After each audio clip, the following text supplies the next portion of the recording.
광우병 정도 되면 검증 절차가 필요하잖아요. 그러니까 그 전문가의 소견과 그런 것들을 갖고 검증이 된 다음에 제기되기보다는 사실은 궁지에 몰리니까 자극적인 소재로 문제를 돌파하려는 그런.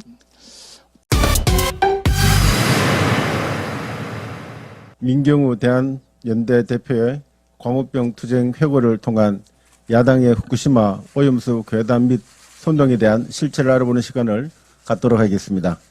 민경우 대표님은 30년간 사회운동을 하며 과거 미국산 쇠고기 수입 당시에는 광우병 사태 시위를 주도하셨던 분입니다. 어렵게 자리해 주신 민경우 대표님을 큰 박수로 맞아주시기 바랍니다. 참고로 이번 강연은 당 홍보부에서 영상으로 기록 편집해 당원 교육으로 사용할 예정입니다. 소개받은 민경우라고 합니다. 제가 이렇게 큰 행사인 줄 알았으면 안 왔을 텐데 하여튼 열심히 해보겠습니다. 제가 준비한 얘기는 그 후쿠시마 얘기를 이해하기 위해서 그러니까 06년, 07년, 08년에 있었던 한미 FTA 광우병을 이해할 필요가 있다라는 요지고, 그다음에 그 당시에 제가 그 활동을 했었기 때문에 한미 FTA 투쟁, 광우병 투쟁의 어떤 사정이나 논리를 잘 알기 때문에 이 자리에 제가 초대된 것으로 이해합니다. 그런 맥락에서 얘기를 해보겠습니다. 제목을 광우병 투쟁 회고로 이렇게 했고요. 그러니까 제 경험이 많이 들어가 있습니다. 그 다음에 양력을 간단히 소개하면 쭉 저렇고요. 95년부터 2005년까지 범인전 남식본부 사무처장이었습니다. 그 다음에 2005년에 감옥에서 나와서 2006년, 7년까지 한미 FTA 범국민운동본부 정책팀장이었고, 그러니까 진보연대 자격으로 갔고요. 08년에 역시 진보연대에서 한미 FTA 투쟁, 광우병 투쟁을 했습니다. 그 후에는 뭐 이렇게 됩니다. 그 다음에 06년, 07년 한미 FTA 제1기라고 했는데요. 광우병 싸움은 크게 두 시기로 나눕니다. 하나는 06년, 07년 1기 한미 FTA 싸움이 있고, 08년에 한미 FTA의 재협상, 그러니까 쇠고기 분만 따로 떼서 광우병 싸움이라고 보통 하는 게 08년도, 08년 5월에서 한 8월까지가 그 한미 FTA 2기 또는 광우병 싸움입니다. 제가 전체적으로 이름을 단 건 386 급진주의의 재현이라고 이름을 달아봤는데 내용은 구체적으로 소개하겠습니다.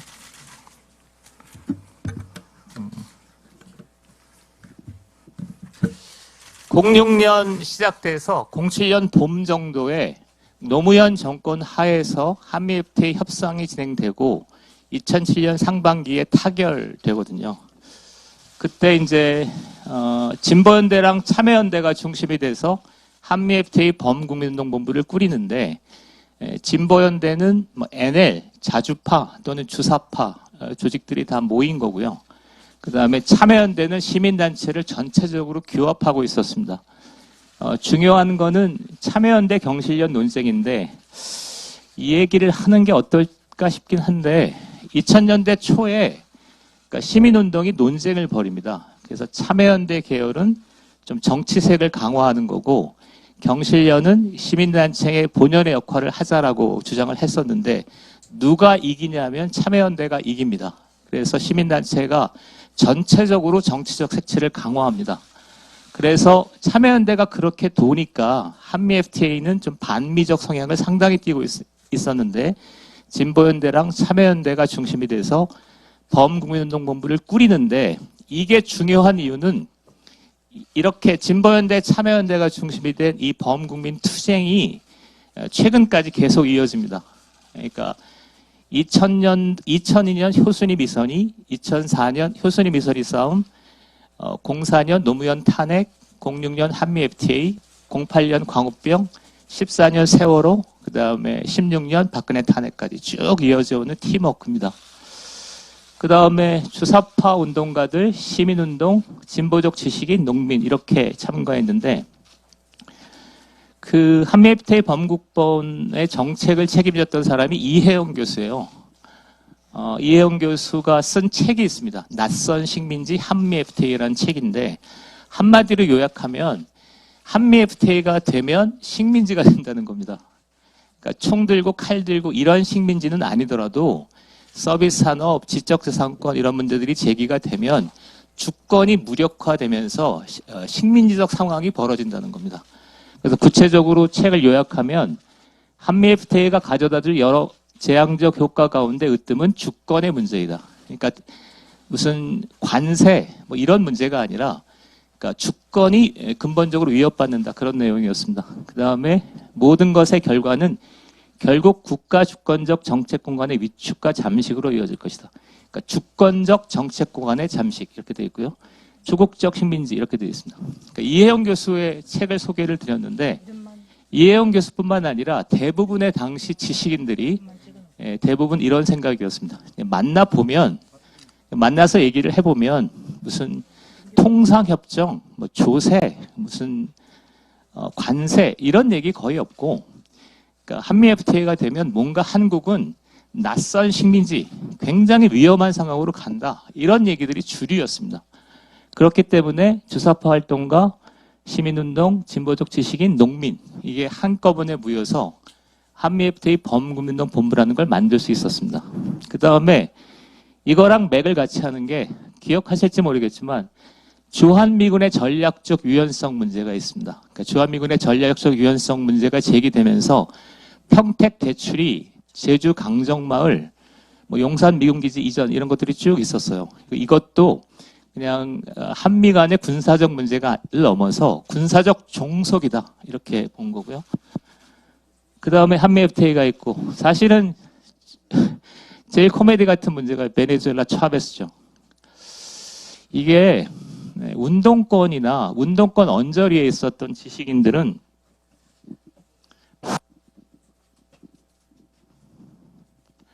운동권이나 운동권 언저리에 있었던 지식인들은 차베스의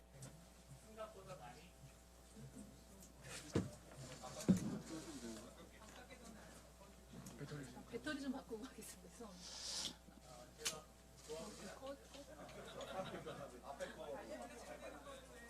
이걸로 할까요?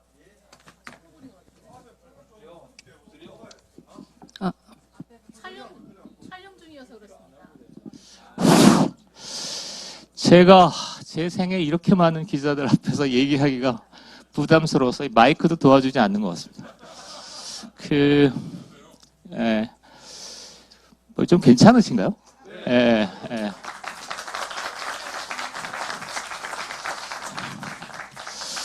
그래서 그 차베스를 뭐 어떻게 생각하실지 모르겠지만 운동권이나 운동권 언저리에 있는 사람들은 당시 차베스를 열광적으로 지지했습니다. 그 지지하는 정도가 거의 숭배에 가까웠습니다. 그런데 이 사람들이 왜 차베스를 열광했냐 그러면 그러니까 새로운 사회주의다 이겁니다. 그러니까 80년대 중국 21세기 사회주의 새로운 사회주의 관점에서 그러니까 정책적으로 뭘 이렇게 좋은 게 있다 이런 게 아니고 대한 체제 자본주의를 자본주의를 극복할 수 있는 체제로서 베네수엘라를 간 거예요. 여행 간 사람도 있고 좀 그렇습니다. 저도 사실은 베네수엘라를 찬양했던 사람입니다. 죄송하게 생각합니다.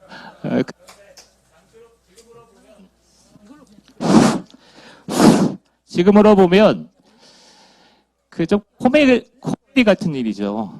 그런데 그 한미 FTA 전략적 유연성 그다음에 베네수엘라 이 기저에 흐르는 그 정서가 뭐였냐면 80년대 중반에 우리가 혁명운동을 했는데 2000년대 초반에 다시 한번 해보자 뭐 이런 거였습니다. 그래서 이제 베네수엘라 같은 저 중남미의 소국에 대해서 그렇게 열광했던 거죠.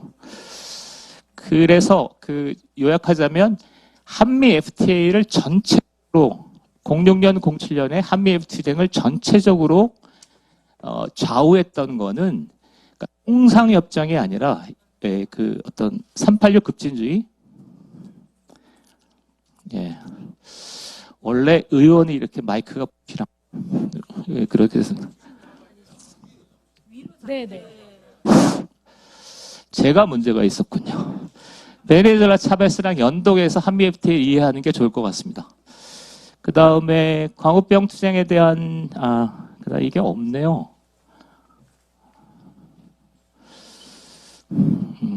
큰일 났네.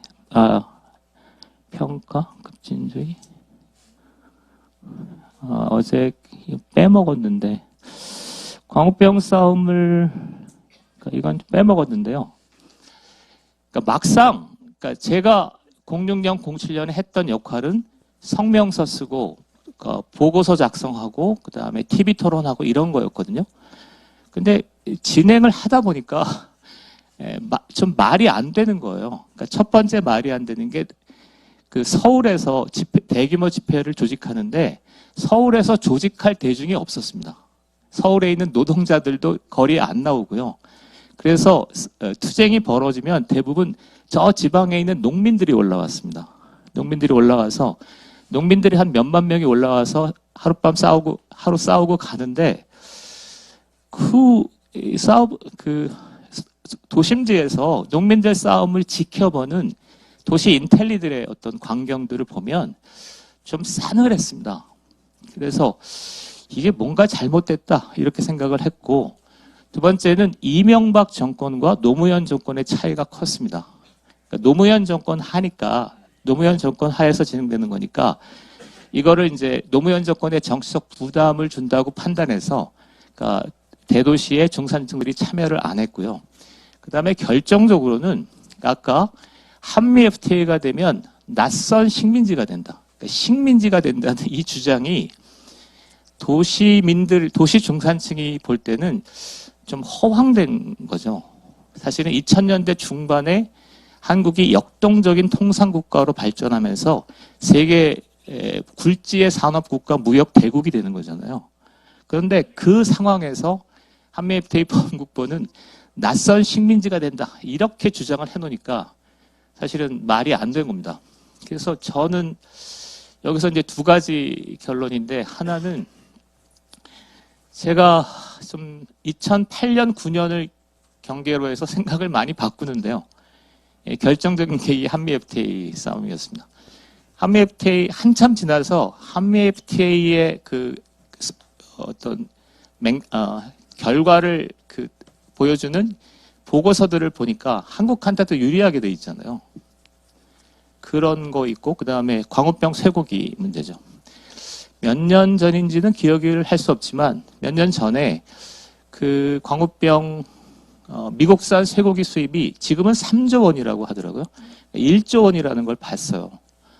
그러니까 광우병 소고기 수입액이 1조라고 딱 그 뉴스에 나오니까 이게 도대체 뭐지? 그러니까 그거 하나로, 그 데이터 하나로 그러니까 모든 것이 판명되는 뭐 그런 상황이었습니다. 이게 하나고, 두 번째, 한미 FTA 싸움이 그렇게 안 먹히니까 대도시에 있는 중산층들이 농민이 싸우더라도 싸늘했고 낯선 식민지가 된다는 주장에 동의하지 않으니까 사실은 그것 때문에 여기가 또 하나의 이제 광우병의 동기인데요. 그러니까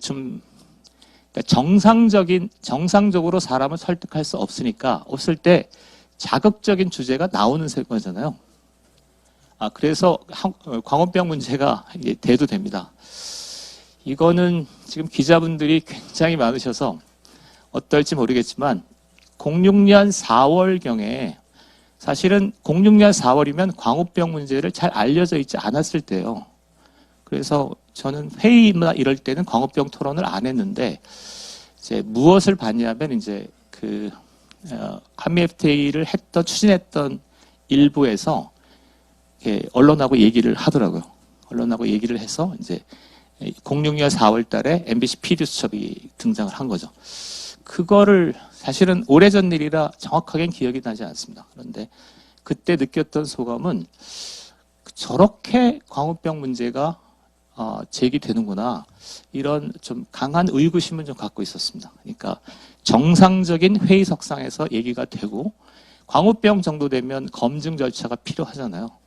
그러니까 그 전문가의 소견과 그런 것들을 갖고 검증이 된 다음에 제기되기보다는 사실은 궁지에 몰리니까 자극적인 소재로 문제를 돌파하려는 그런 어떤 의도들이 작동하지 않았을까, 그런 생각을 해봅니다.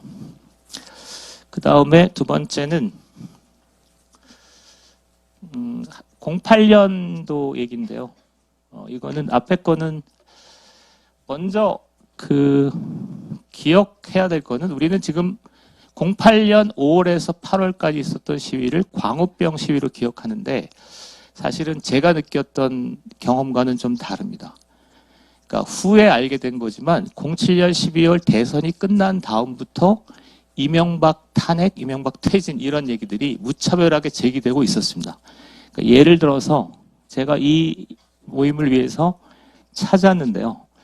그 다음 아고라에서 좀 밑에 보시면 4월 6일부터 5월 4일까지 이명박 탄핵 국회 청원 서명운동이 벌어져서 5월 4일 날 100만 명을 돌파합니다. 그러니까 광우병 시위가 본격적으로 진행된 건 5월 2일, 5월 3일이거든요.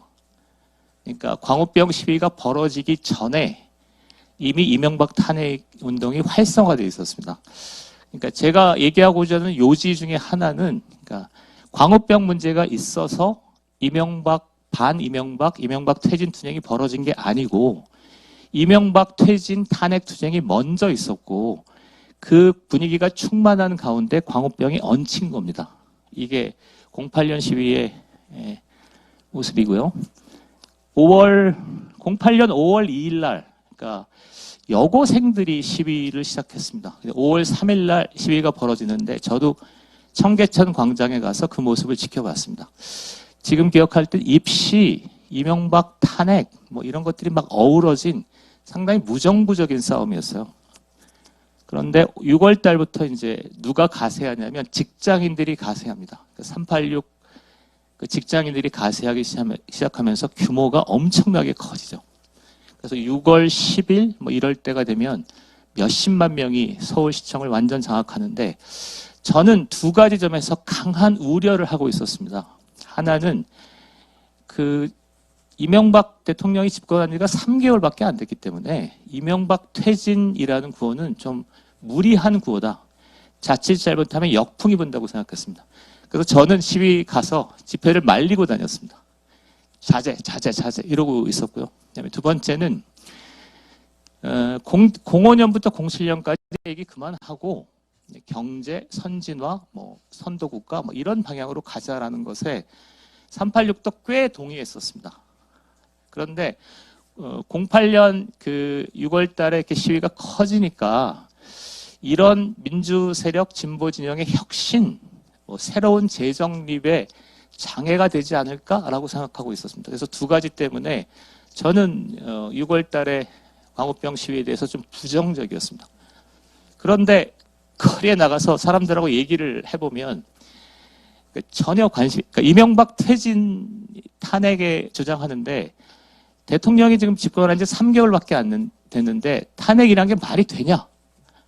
그러니까 대부분의 사람들은 관심이 없습니다.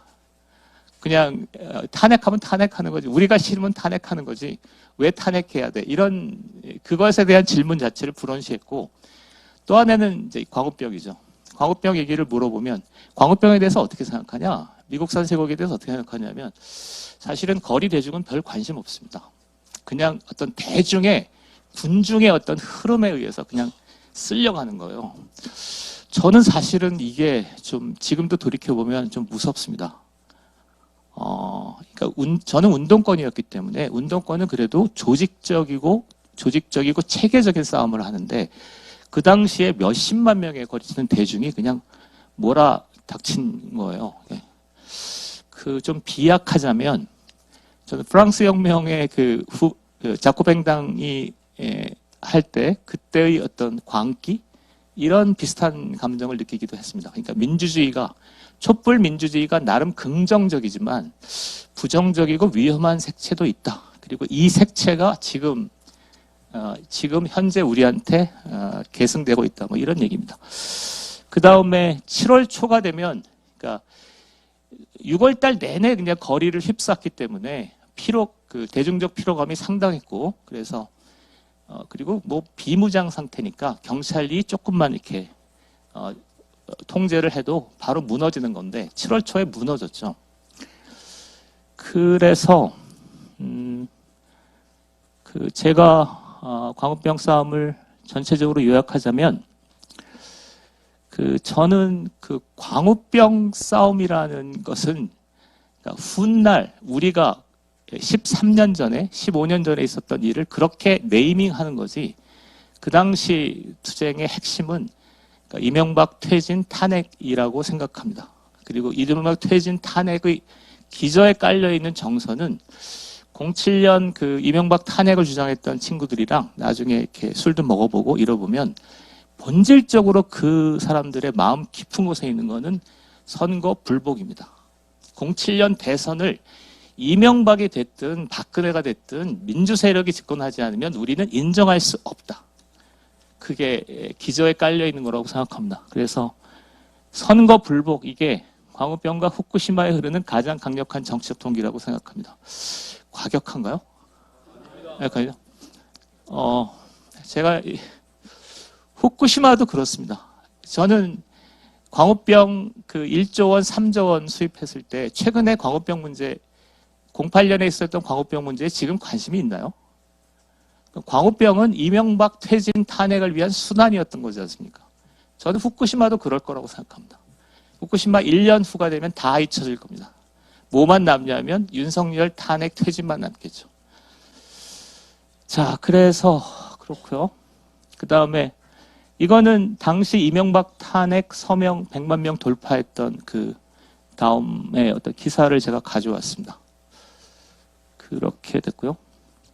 그래서 08년 2기 광우병 투쟁을 전체적으로 평가하자면 저는 08년 투쟁을 광우병 시위로 보는 것은 일면적이거나 본질이 아니라고 생각합니다. 그래서 이명박 선거 승리에 불복하는 거대한 반정부 투쟁이었다. 이렇게 생각합니다. 뭐 좀 심심하니까 공감하시면 박수 한번 쳐주시죠.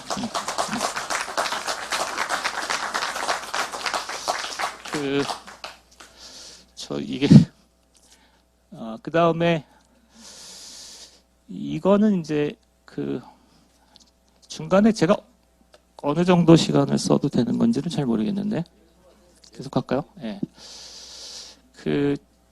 사실은 이게 어려운데요. 그러면 광우병 싸움이 지금 우리한테 남긴 게 뭐냐를 한번 생각해 볼 필요가 있는데 저는 두 가지 또는 세 가지를 생각합니다. 하나는 광우병에서 괴담이 한번 먹혔거든요. 그러니까 광우병 이슈를 걸어서 그야말로 한 달, 두 달을 서울을 완전 무정부 상태로 몰아낼 수 있다는 학습 효과가 있어요. 그러니까 여기서 맛을 들여놓으니까 계속 한 거죠. 그러니까 괴담 정치가 좀 일상화되고 하는 계기를 광우병에서 만든 거죠. 예를 들어서 성주 사드가 있죠. 성주 사드는 잘 모르겠습니다. 전 세월호가 있습니다. 세월호는 애들이 죽었기 때문에 저도 사실은 많이 울었습니다.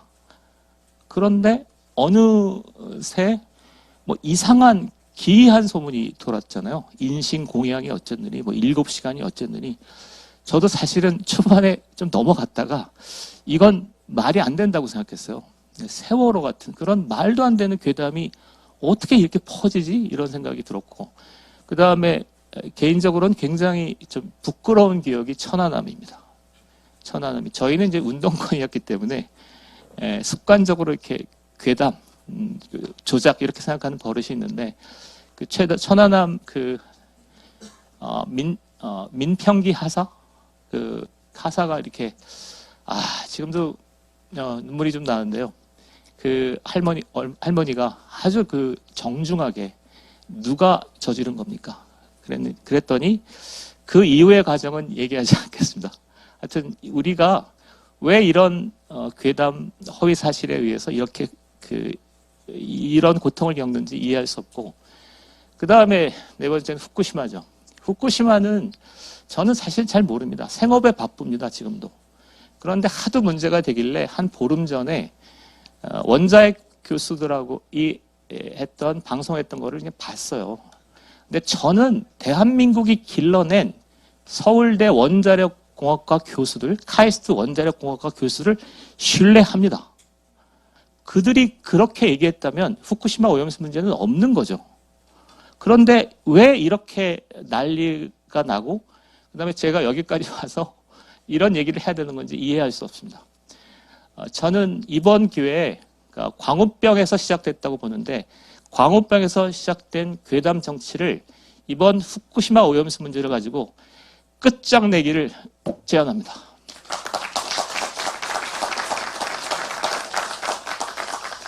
그 두 번째는 이제 민주주의의 기형화라고 생각합니다. 민주주의의 기형화라는 건 그 민주주의가 그러니까 제일 문제가 되는 건 첫 번째는 선거 불복이에요. 이게 잘 못 느껴지실 텐데 운동권 또는 운동권의 뿌리를 갖고 있는 사람은 그러니까 야권 보수 세력이 집권을 하면 그 정권을 인정할 수 없다. 근데 인정할 수 없는 게 이러한 잘못을 저질러서 인정할 수 없는 게 아니라 원천적으로 인정할 수 없는 겁니다. 왜냐하면 그들은 친일파의 잔재이기 때문에. 친일파하고 무슨 타협이 있습니까? 그러니까 그런 거죠. 선거 불복의 전통이죠. 지금도 08년 광우병 시위를 장악했던 건 선거 불복이라고 저는 봅니다. 마찬가지로 윤석열 국면도 선거 불복이죠. 제가 이제 여기까지 오게 된 강력한 계기 중에 하나가 대통령 선거가 끝났어요. 근데 3개월 지났는데 제가 어렸을 때 활동했던 후배들이 쭉 광화문에서 윤석열 정권 퇴진, 촛불 시위를 하더라고요. 그리고 이거는 일부의 그런 친구들이 그렇게 한 게 아니라 전체적으로 그렇게 386의 뿌리, 기저에 그런 정서가 깔려 있습니다. 그리고 이거를 조금 더 이제 확대하자면, 이게 386 급진주의가 있어서 그래요. 386은 다원주의를 받아들이지 않았습니다. 무슨 얘기냐면 정치적인 국힘과 민주당이 정치적인 공존 공유해야 될 정치적 파트너가 아닙니다. 그 386의 뿌리 안에는 그러니까 이게 적폐청산, 그다음에 적대적이죠. 그다음에 얘네들은 친일파의 청산이기 때문에 이거는 원천적으로 타도해야 될 대상으로 보는 거죠. 그러니까 선거 불복 전통이 있습니다. 두 번째는 훗날 좀 문제가 되는 게 그 검찰, 국정원, 조중동 그리고 여기 계신 국힘까지 여기는 그러니까 친일 잔재의 아류고 그다음에 적폐죠. 그러니까 이 공안 기관에 대한 뿌리 깊은 불신을 여기다 집어놨습니다. 그래서 검찰 독재 이런 말을 하지 않습니까? 근데 검찰 독재라는 말이 통하는 이유는 그게 그 한동훈 법무부 장관 누가 검찰이 이러저러하기 나쁘다가 아니라 386의 DNA 안에 그런 DNA 안에 그런 검찰, 조선일보 이런 것들에 대한 뿌리 깊은 적개감이 있기 때문이라고 생각합니다. 제가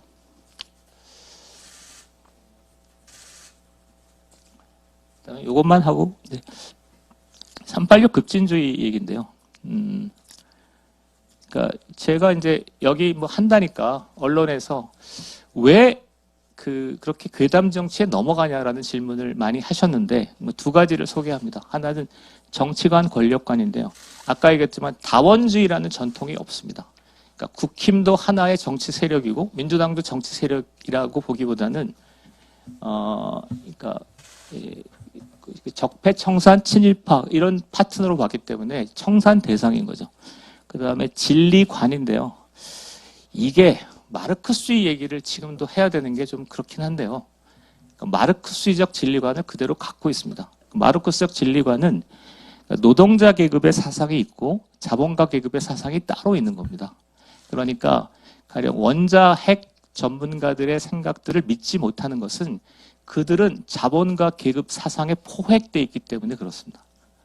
그런 일련의 생각들을 갖고 있고 제가 이 얘기를 좀 하는 건 좀 그런데 대표적인 게 문재인 대통령이죠. 문재인 대통령은 참 미스테리한 인물입니다.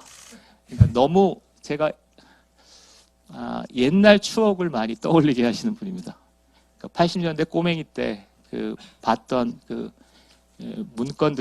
문건들이나 논리들을 많이 갖고 계신데 그 중에 하나가 최근에 6월 5일 날 하셨는데 경제학을 전문가에만 맡겨두면 우리의 운명은 신자유주의와 같은 지배에 휘둘리게 된다. 이래서 그러니까 전문가가 있고 그다음에 어떤 정치가가 있는데 전문가들이 연구 성과 이런 것들을 그대로 인정할 수 없기 때문에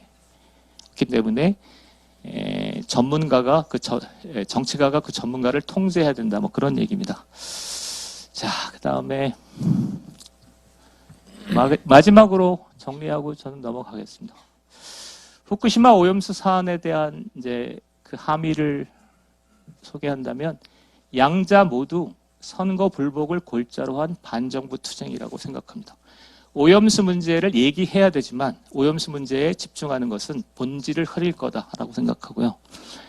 두 번째는 후쿠시마 오염수 문제는 대중 여론, 전문가 의견의 분포 등을 고려할 때 야당에 불리할 겁니다.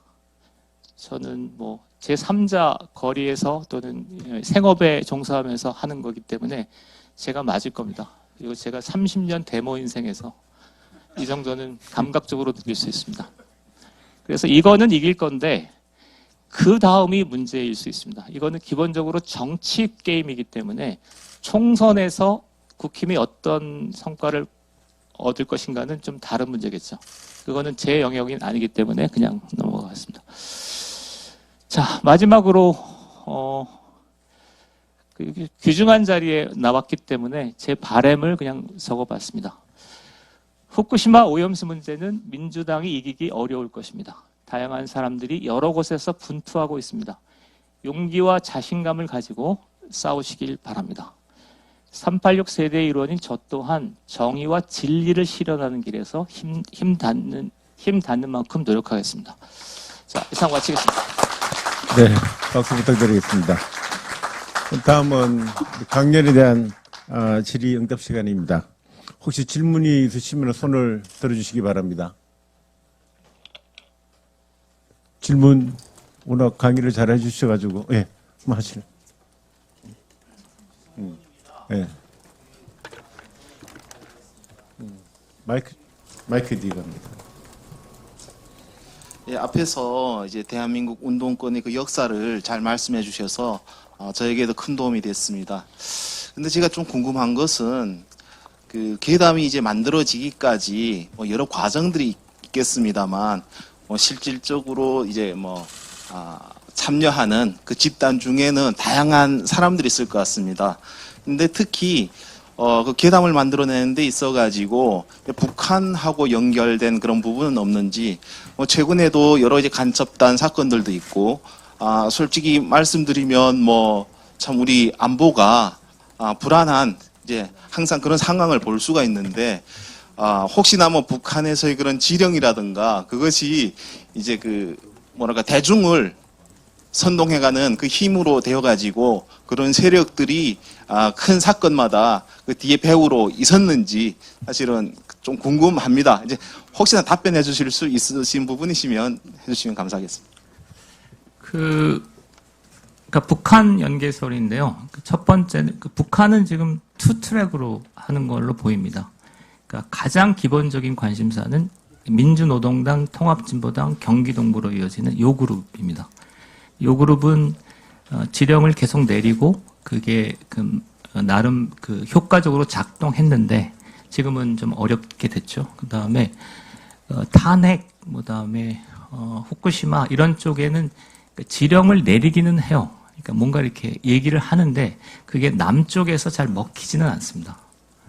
그러니까 그 2000년대 이후 그 친북 이런 분위기가 많이 열버졌기 때문에 북한에서 막 그 지령을 내리고 방송을 하기는 해도 그것 때문에 반정부 투쟁이 벌어졌다 이렇게 보기는 저는 어렵다고 생각합니다.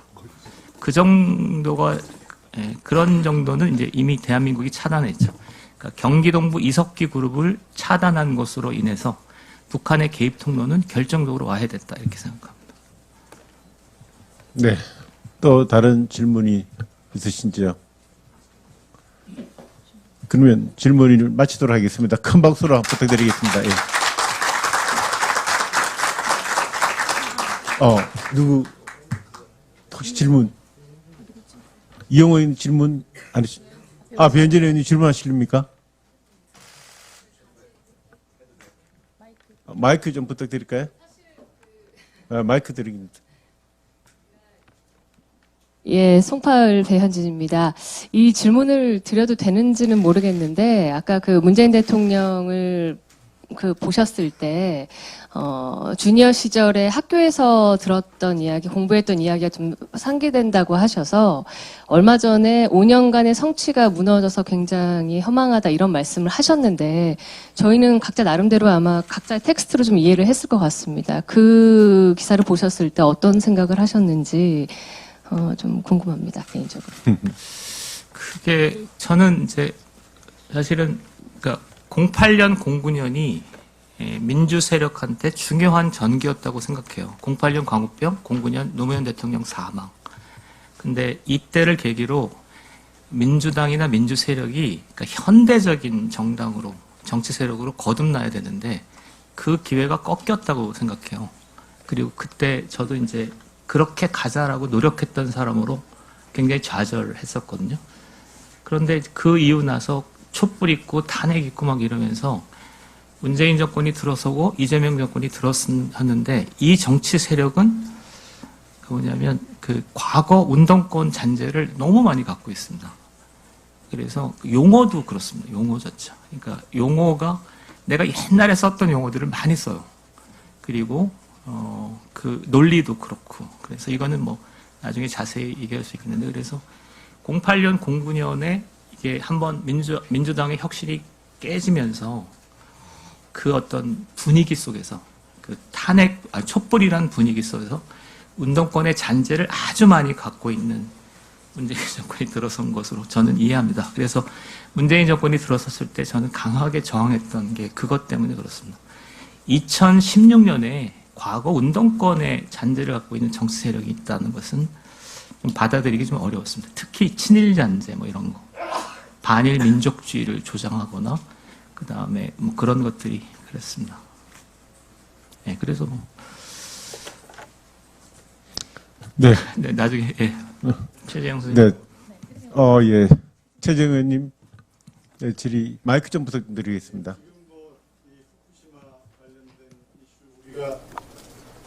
분명히 이길 거라는 거는 뭐 저도 공감하고 있습니다. 그런데 광우병 때도 그랬고 뭐 우리가 이겼지만 광우병 때 정치적으로 엄청난 타격을 입었습니다. 지금 결국은 내년 총선이 문제인데요. 과학적으로 우리가 맞는 주장을 하고 있기 때문에 이기기는 이길 텐데 내년 총선까지 이 과정 동안 우리가 과학적인 사실만 가지고서 이길 수 있는 게 아니라 국민을 설득해야 되는데 과연 우리가 이 이슈에 대해서 국민들을 어떻게 설득해야지 소위 말하면 우리도 어떻게 선전선동을 해야지 정치적으로 데미지를 입지 않고 또 상대방의 선전선동을 이길 수 있는지 광우병 때 실제 그런 일을 하셨던 이 전문가의 입장에서 과연 우리는 어떻게 대처해야 되는지 지금 우리의 대처가 과연 부족한 점은 없는지 문제점은 무엇인지 혹시 생각하신 게 있으면 말씀해 주시면 고맙겠습니다. 저도 이게 정치적 생명이 있어서 그러니까 모든 거는 다 돼 있는데 전술 측면에서 그러니까 후쿠시마 오염수가 실제로 방류될 때 그 두 가지를 구분하면 어떨까라는 생각을 제가 수학 문제 풀면서 하고 있는데 방류는 대통령이 적당한 선에서 반대 입장을 표명하고 그러니까 제가 감당하지 못할 얘기를 지금 하고 있어서 저한테 무리한 제안을 하십니다. 저도 나중에 지금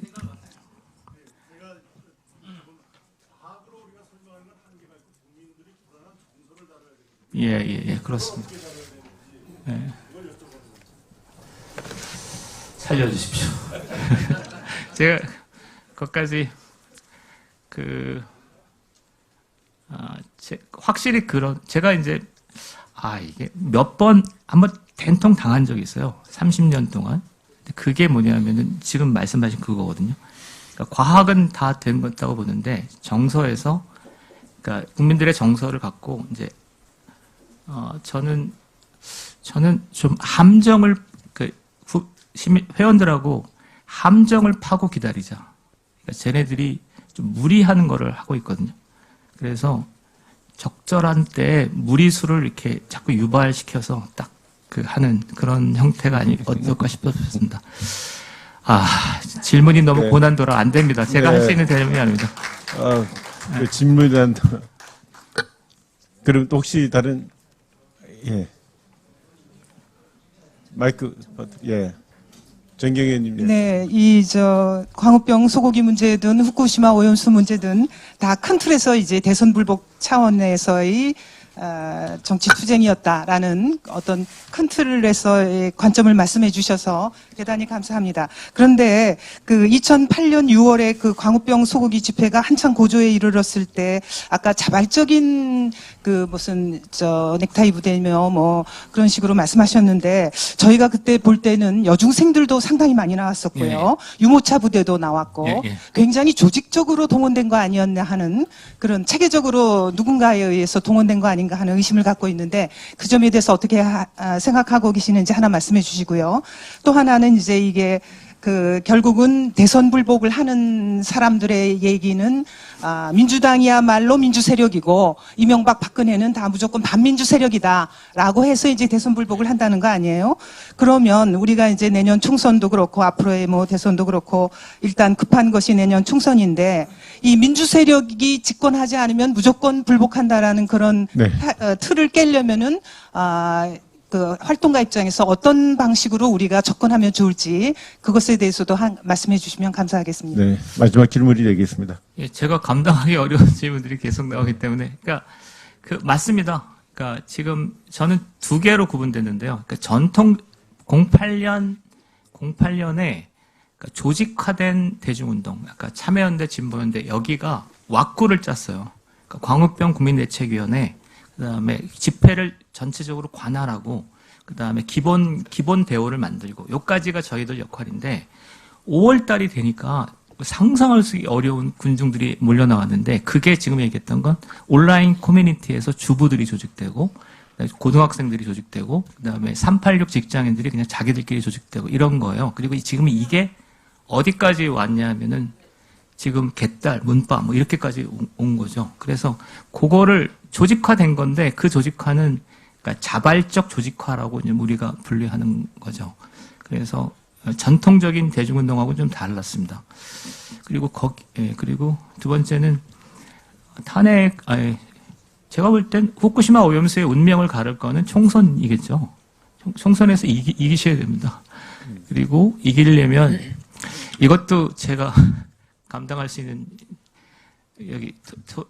감당할 수 있는 얘기가 아닙니다. 네, 그렇습니다. 네, 이것으로서 질의응답을 마치도록 하겠습니다. 수고하신 우리 민경우 대표님께 큰 박수 좀 부탁드리겠습니다. 예, 수고하셨습니다.